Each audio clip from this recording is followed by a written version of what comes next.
Hey, good morning, everyone. Welcome to Fuel for Success. This is episode 174 on the 2nd of September. This is a Tuesday. We love Tuesdays.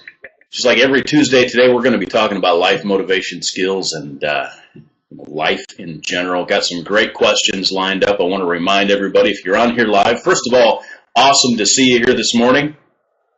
And feel free to ask questions, interact. If it's a totally off-topic question, we may go ahead and answer it anyways, but we'll try to keep things on focus here. If you're watching in the archives later and you want to send in a question for a future show, you can email me, mike@mathematics.com, right up there, or you can text it in to 727-341-5599. I'm excited to see my friend and co-host, Matt Maddox. How are you today, my friend? Feels like Monday, doesn't it? It's weird. I love these Monday, what are they, Labor Day, what's the other one? Memorial Day. Yeah. All these holidays that fall on a Monday. It just feels like Monday to me. But it's Tuesday. The week will go by fast because you and I will be on airplanes Thursday flying into Seattle, getting ready to rock that city. That's right. And so you know how it is trying to cram a whole week's work in 2 days. We do that in our sleep. Are you kidding? Let's just roll with it. You know what, Mike? Too many people think about stuff too much. Let's just be real. Too many people think way too much about stuff, and they don't just do it. Like, our style is to just do it. Oh, and then be like, oh, I didn't think about that. But I'm like already 90% into it, so. Right. Think later, baby. Think later. Well, there's definitely advantage to that. There's also advantage to planning. But honestly, I see a lot more people struggle with lack of execution than lack of planning. A lot more people get stuck in the planning stage and never move to the action stage. And so I'd rather be guilty of acting than overacting than over planning, I guess. Let me put it that way. Yeah. Any decision is sometimes better than indecision. Indecision is the number one thing that is trapping people, is they're indecisive. They don't just decide. Anyway, so let's talk, man. I'm excited. This is one of our favorite episodes because this is where you and I get very practical about life and the balance, the time management, the planning, the goal setting, all of that. Yeah. Good to see Matthew Gurney here for the first time live. Matty, God bless you, my friend. Glad you joined us. I'm assuming you watch on the archives. Good name, though, bro, by the way. I mean, your parents were very smart. Some of the most successful people on the planet have been named Matthew. So, Mike, take us away and tell us what's going on today, my friend. Hey, we're gonna touch a little bit on a topic that if you saw some of my social media posts, which may have been slightly frustrated over the weekend while I was moving, we're going to touch on the topic of organizing your life a little bit, and then also we're going to deal a little bit with how you can overcome sort of, not necessarily being that excited about life. And so let me relate real quickly. Just I put a post up that some of you may have seen that I was frustrated with. I had to move this weekend and. Just, real life, scenario. After 2 years, we had to leave the townhouse we were in, move into where we're at now. Had a garage there, so I had a bunch of my stuff in the garage. We don't have a garage here yet. We're on a waiting list for a garage. So fortunately, I have resources available. I had a 16-foot covered trailer that my father-in-law had. We were able to load the stuff in there, put it at his farm for a couple months until we can get it in a garage. Bottom line is I'm loading the stuff out of my garage and I'm putting it in the trailer. And the longer I started moving this stuff, honestly, the more ticked off I got. I'm like, I put this in my garage 2 years ago and I haven't even seen it for 2 years. And here it is, I'm moving it again. And so I have all this stuff that I have to deal with. I have to spend money, time, and resources to manage it, store it, and keep it somewhere. And I never use it. And I'm like, this is the most ridiculous thing ever. I'm spending time and money for stuff that I don't even use. And I'm thinking about that, and as I was thinking about the show today, I thought, this may be a good topic for us to discuss. And Al, I'm not a pack rat. I'm the furthest thing from a pack rat. But you accumulate things, over 40 some years of life, and you think, well, I'm going to use this and put it in the garage. And my garage was organized, but yet there were things that I don't need them. And one of my questions that I have is I'm thinking about that, and the things that you have and you have in storage, they cost you money, they cost you time, and they cost you energy, and that's a precious commodity. And my question for you, Matt, is how can I simplify my life and focus on what's really important? What are some things that I could do there? So let me take you back first. So what'd you end up doing about this, though? I mean, obviously, which is good, because this is the first step of change. Is sometimes you've got to get sick and tired of being sick and tired. Sometimes you need those emotions of like, how did I let this happen, right? Yeah. Whether it's debt, whether it's overweight, whether it's clutter, whether it's, the fact that you missed a flight, and you're like, I got to change my life. Like, how did I miss this plane? I knew for 6 weeks it was leaving at 5 o'clock. Or, you're in the long line on Christmas Eve, right? Buying the gifts. So in other words, there are times when we go through things when we recognize that we're not really living life we're not in control of our life, I should say. So as you were dealing with this frustration, what did you decide? Like, what went inside of you? Like, any decisions, any changes, what? Well, and of course, you're always stuck in a situation, right? Not necessarily stuck in a situation, but you're bound by life circumstances because we had a deadline. If I had another month, of free time, I would have literally gone through everything, got rid of what I didn't need, sold what I didn't need, and saved the effort. But because of time constraints, I mean, the only thing I could do today was get it in the trailer, get it off the property. But my decision is that I'm going to go through those things, get rid of what I haven't used, and reduce my storage necessity. And it's I don't want to give and Al's accusing me of being a pack rat, and I respectfully disagree with him. But I don't want to give the illusion like there's all this stuff that I had, because that's not the case at all. But there is things that that aren't necessary. Well, of course. Hey, I did the same thing. Like, I went radical. Like me, I went through what you just went through on my last move, and I actually went extreme. You know what I did? I took every single thing that I own and I put it in 3 categories: give, keep, or sell. And bro, I'm not lying. Like, you can't even imagine the things I parted ways with that I sold on Craigslist, or most of it I just gave away. Right. And you know what? Some of it actually I threw away. So I had 4 piles, or four categories actually: give, keep, sell, or throw away. And literally I threw away good stuff, like stuff that I probably could have sold, but it wasn't worth my time, putting it on Craigslist or going to the pawn shop or, having a sale. I mean, I'm not, right. Some things were obvious. But there comes moments in our lives where we literally just got to just let go of it. Be like, you know what? I don't need this. I don't need the clutter. It's filling up space. Believe it or not, I actually believe that's actually good for you to do that. I think the more organized and uncluttered you can become in your life, and I'm not talking about you, Mike, I'm talking about everybody. Yeah. It made a difference in my life. It really did. It made it actually helped me sleep better. I felt more in control. I felt light. I didn't feel as, clutter is a bad thing. It really is affecting people in a lot of ways, whether they got clutter on their computer, their desk, their garage, their drawers. If you want to know what someone's really like, just open their drawers, or open their cabinets. And, we've got things we don't use, so either give it, keep it, sell it, or toss it. And it's seriously that easy. Like, make the decision. Don't wait 6 weeks. Like, you know what? I'm going to give this away. I'm going to sell this. I'm going to keep this. I'm going to throw this away. And literally just be like a Tasmanian devil on every single item. And believe it or not, before long, over a period of time, you'll feel more in control of your life and feel a whole lot better. Yeah. At the end of the day, everything we own is really just a liability. It all owns us more than we own it. And I think that just understand that that's a process that you're talking about. It's not, most of us couldn't do that in even a week. because there's too much stuff, right?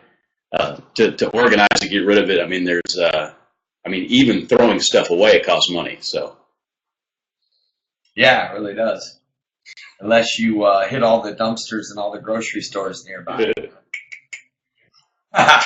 even then, Anyway, so tell us what you got in store. What was the first question? I can't remember. Was it? how to focus on what's important and sort of declutter your life, simplify. I like your three piles.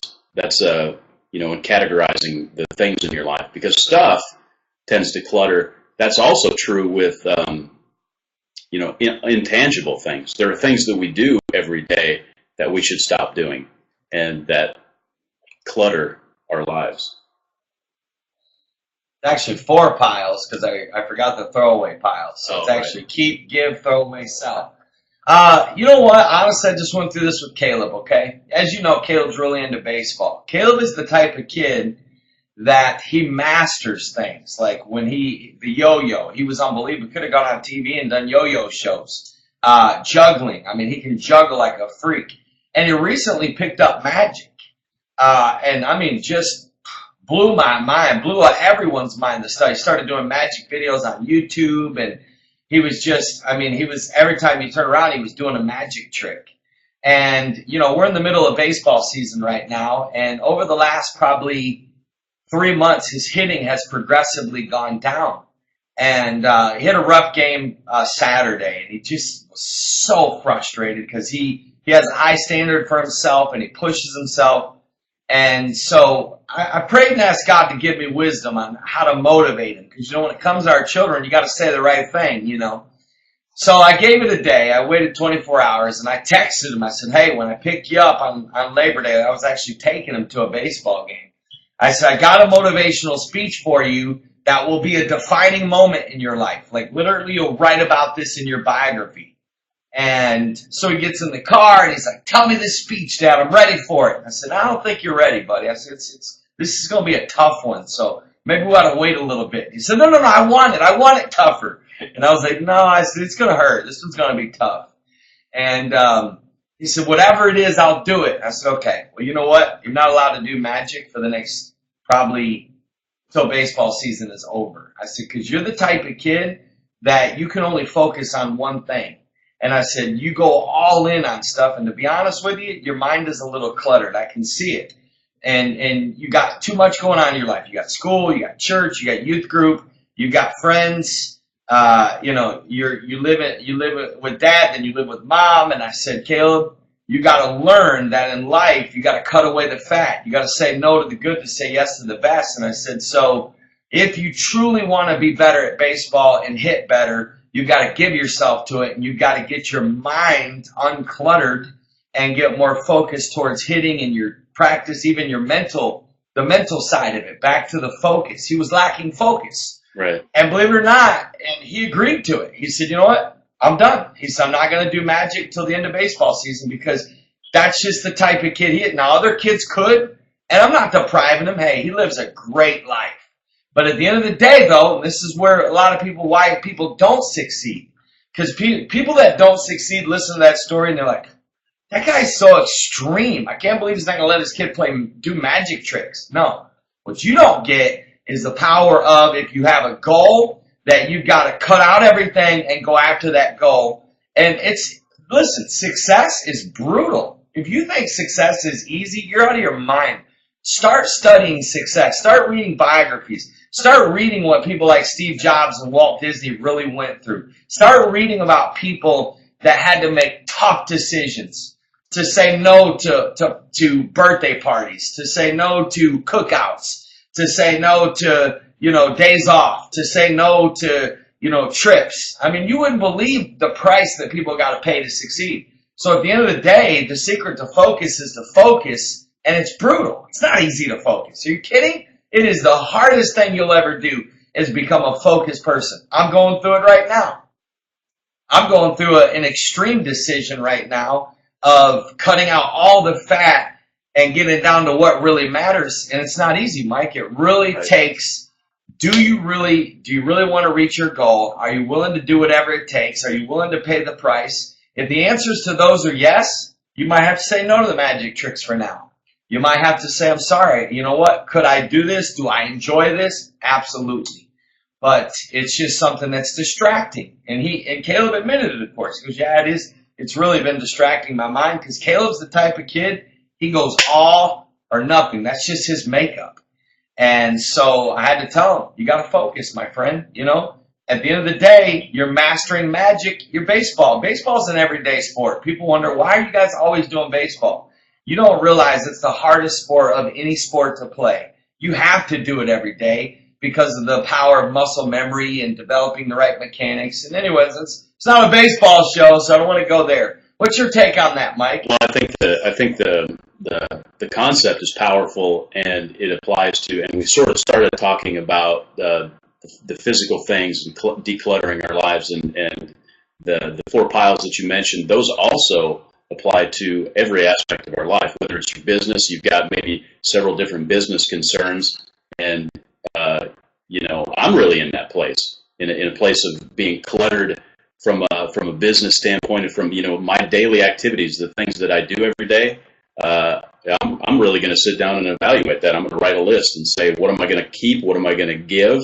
Because I'll give some of it away. What am I just going to throw away and just ignore and never do it again? Or what am I going to sell because I've got business ventures that maybe are saleable? So that we can focus and declutter that part of the life. So it's not just a physical thing; it's also our activities and the things we're involved in. Mike and I are going through this right now in a massive way. You can't even imagine the beating we've taken over the last probably month because we have so much good that we're doing, and it's destroying us. It literally is destroying us right before our eyes because we could literally do about 5 to 10 things.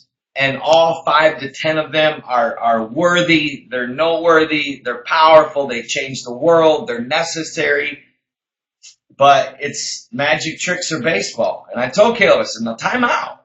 If you want to be a magician and you want to do magic shows and you really want to, I said, Caleb, let me teach you something.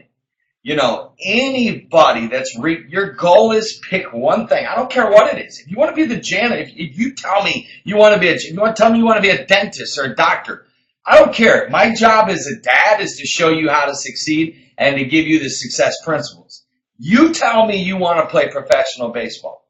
I've never one time put that in your mind. Is that really something you want to do? Yes. You tell me you want to, and there's this high school baseball team that he wants to make in 2 years. I said, Caleb, you got to get obsessed. You got to get focused. You can do magic tricks twice a month. But he was doing hours a day studying YouTube videos. So it was starting to get in his subconscious mind rather than baseball. Listen, anybody that has success, you've got to get it so deep in your subconscious mind and your spirit, your energy, every thought. It's got to be laser focused on that one thing. And that's what most people never, ever, ever have the ability to truly do, is to, like Mike and I have said many times, burn the ships. You know that story. Who was it? Napoleon? His soldiers kept retreating because they could easily go back to the boats, and that's why they were losing. And finally, when they got out of the boats and they got up on the mountain, he literally burned the ships and said, guys, you either win or you die. There's no going back in those boats. And sometimes, literally, success is that brutal, where you just say, you know what, as much as I would like to do this, as much as this is a good idea, as much as this is actually, Mike, we're going through this. The hardest thing to do is say no to things that are good, that are fun. Right. Things that are I've got friends that I can't be friends with. I would have a blast being friends with them, but because of my life's mission and goals, I can't. I literally cannot, because those closest to you determine your success. So there's literally people that I want to be close to, that I know I would have a blast. That's the price of it, my friends. That's the price of really producing results. This determines whether you produce results or whether you don't. It's good. Excuse me. Let's got another question. We're going to segue a little bit off this topic and jump into another one that we had come in. It's great stuff, and I it's exactly right. I'll say no to the good to say yes to the great, and that's you can only do so. You really only do one thing at a time, And so there's a power in It's focus. so hard. It's hard for guys like us that are dreamers and literally believe. Like, my biggest deal is I'm racing, dude. I'm like, I get lumps in my throat with this overwhelming feeling that we get one quick short life to get it done. Yeah. And you can't waste. You just cannot waste. That's the one thing that I'm extreme about, is not wasting my time and energy as much as possible. Tommy, could you tell me where you found that documentary? I want to watch it, my friend. Could you post in there, if you don't mind, where you found it? Is it on Netflix, iTunes, YouTube? Anyway, Mike, what's the next question, my friend? Hey, the next question is dealing with low times in your life. How do you deal with low times, such as feeling blah, feeling like you want to quit, being tired, discouraged? We all go through those, those periods of life, the lower times, the valleys of life, however you want to call it. How do you deal with those when you encounter them? I can tell you this. I am a super energetic, motivational, live it up, enjoy life person. Straight up. Like, this is what you see on social media is what you get. It's literally how I live my life. However, I have faced times in my life where I can't even describe how blah I've felt.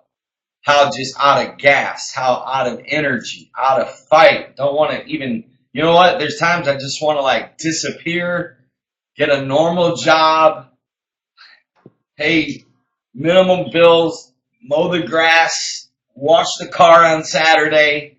You know what I'm saying? Yes. Play softball, maybe join a bowling team, just hide away and do nothing, right? Like, literally. Like, there's times, right, when you live a life where you give so much. Think about what we give literally every day. A daily internet talk show, coaching, book writing, missions trips, consulting, high level, church growth, business, whatever. I mean, literally, it's nonstop giving. Then the commitment we have to our families, Literally, it's times, Mike, I have felt so blah, so blank, like just so out of gas. And what do you do in those times? Listen, number one thing you do during those times is you got to just accept it's part of the process, and you're just in a low time. You're tired, and the only way to do is rest, get good sleep, protect your health during those moments, and just know that it's like a wave. It'll come back. I mean, all I can tell you is it'll come back. You'll come out of it. I mean, Mike and I recently, I think we both went through nearly the same. I went through something where I could not stop sleeping. It was a depression. I didn't even know I was in a depression. I literally would sit down to start working. I would fall asleep. And this is after like 10 hours of sleep. This is after all the juicing, all the exercise. It's because when you give, you can't stay in this. There's a book I recommend high performance type people to read. It's called Fully Engaged. And what they teach you is you can't stay fully engaged 24/7. When I've gone through the blah times is when I've tried to maintain this high, fully engaged lifestyle. It usually comes after massive travel, massive amounts of giving, massive amounts of push. And then your body gives out on you. You're tired, you're weary, you're wore out, you don't feel like giving, you don't feel like saying hello, you don't feel like smiling at anybody, you don't feel like doing a video, you don't feel like doing Feel for Success, you don't even feel like juicing, you don't even want to see the gym, you just want to eat pizza and sit on the couch and be depressed and watch movies.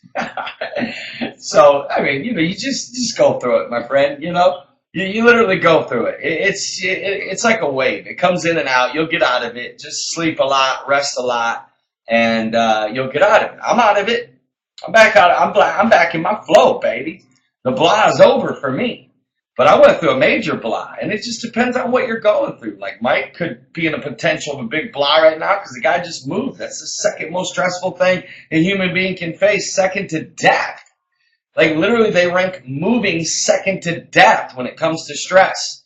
Breakup. I mean, a breakup can, take you to the lowest part of the earth. A change in your family, your kid. Life happens. So when life happens, you just got to make sure to stay in your habit, your rhythm, your rest, and just realize, this is where you lean on others. You thank God you have a friend like Mike, and you say, bro, I'm just not in it right now, man. Just don't feel it, bro. Pick me up here. You know what I'm saying? Go on a cruise if you can, turn your phone off, listen to music, I mean, I can give you 100 things to do, but at the end of the day, most of the time you just got to sleep your way through it and just let the wave carry you back up, Mike, you got any additional thoughts on that, my friend? Well, I think, it affects everyone slightly differently. And my reaction to those sort of low times is considerably different than yours. There's definitely been pressure on us that causes weariness, I guess, and fatigue and that sort of thing. And one of the specific things that I've encountered, of course, is there's extreme financial pressure in starting a movement like Mission 25.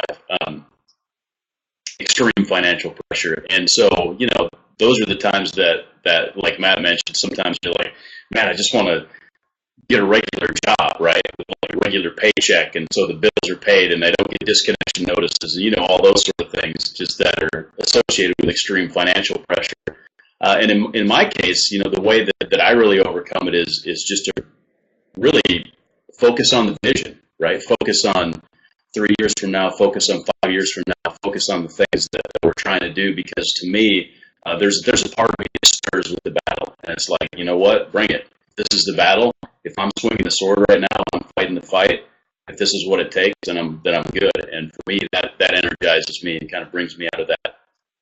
I can tolerate just about anything if I know I'm in a good fight. So that's kind of what I do is I focus on that vision. God, I've got the beach. The beach does wonders for me, man. My son. I mean, I'm with you, Mike. Literally, there's no like quick answer to this. I do many things in these moments. Many.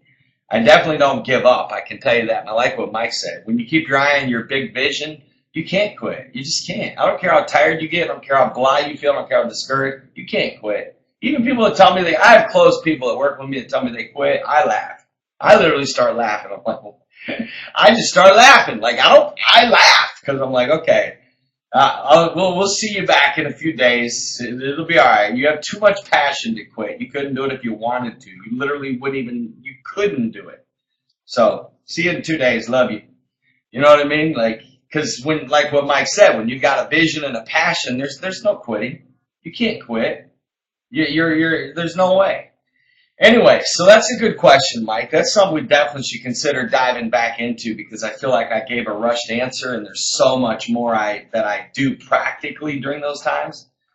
There's things you can do to prevent those times too as well. Let's be honest. Like, if you really take care of your body like you should, and you really pace yourself like you should, and you practice the principle of the Sabbath, and you meditate and you pray, many times you can save yourself from these blah moments. That's a whole nother subject. Yeah. I also like what Serge is adding here to the conversation. And he goes out in the woods, and different people have different preferences. Some people may, walking around the mall may be refreshing to some people.